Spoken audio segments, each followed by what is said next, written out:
Hey everyone, Coach Lance from OnlineHockeyTraining.com and welcome to Hockey 101, the art of cupping. Dictionary.com defines cupping as the process of drawing blood from the body by scarification and the application of a cupping glass or by the application of a cupping glass without scarification as for relieving internal congestion.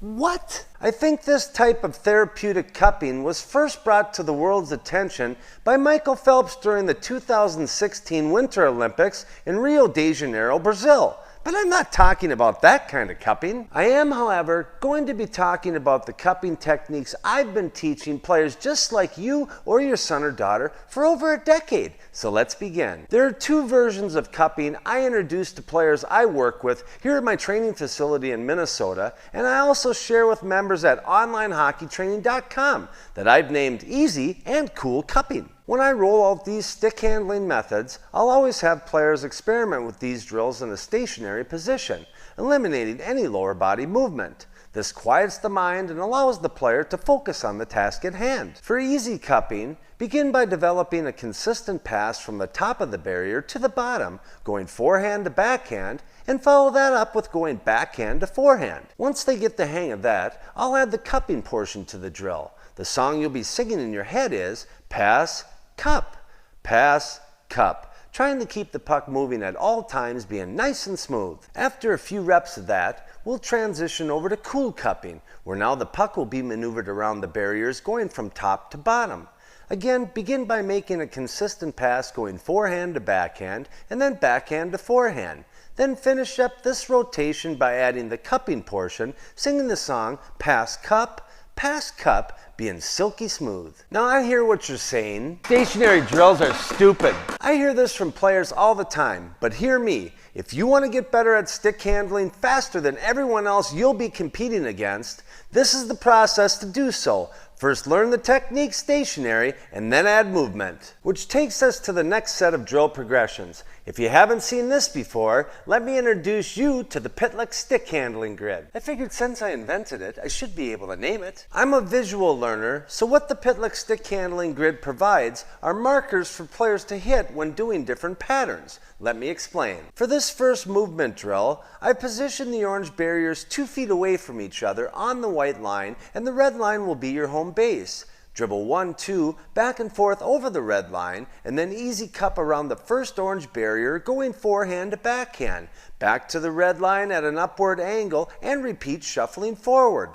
End each trip to the net with a backhand shot. After a few rounds of that, switch over to the other side and repeat the same cupping pattern, but now going backhand to forehand, ending with forehand shots. From there, it's time to start working on some cool cupping, but now moving backwards. The red line will be your home base. Dribble 1, 2, back and forth over the red line, pass the puck just past the first orange barrier, cup it going top to bottom, pull it back across to the red line at a downward angle as you step back and repeat. End each rotation away from the net with a forehand shot. Do that a few times, then switch over to the other side, now going backhand to forehand as you shuffle backwards, ending now with backhand shots. Whenever you're using the easy and cool cupping techniques, just remember the saying, pass and cup, and keep the puck moving at all times, being silky smooth. Advancing to the next set of drills, I increase the difficulty by adding another row of orange pucks.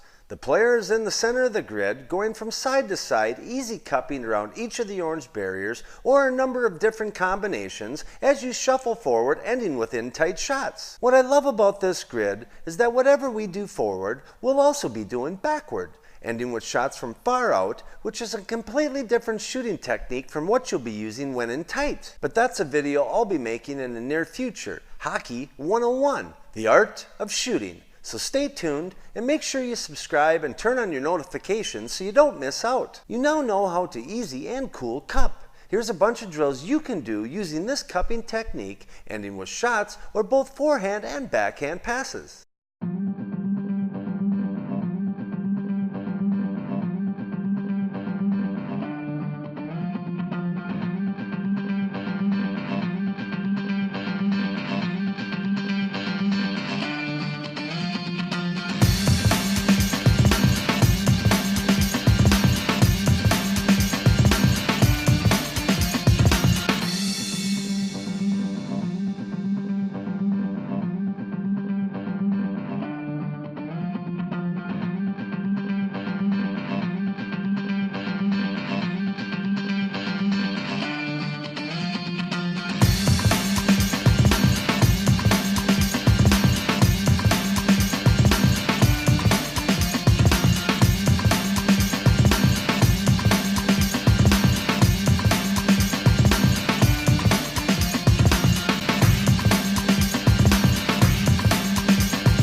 Well, I hope you enjoyed the video. Before I let you go, if you like what you saw and are interested in learning more on how I can help you develop sick mitts, just head on over to onlinehockeytraining.com like thousands of players have done before you, where you can become an exclusive member and gain access to the world's largest database of off-ice stick handling and shooting drills on the planet. If you absolutely love hockey, then you need to get to know a little bit more about me and how I can assist.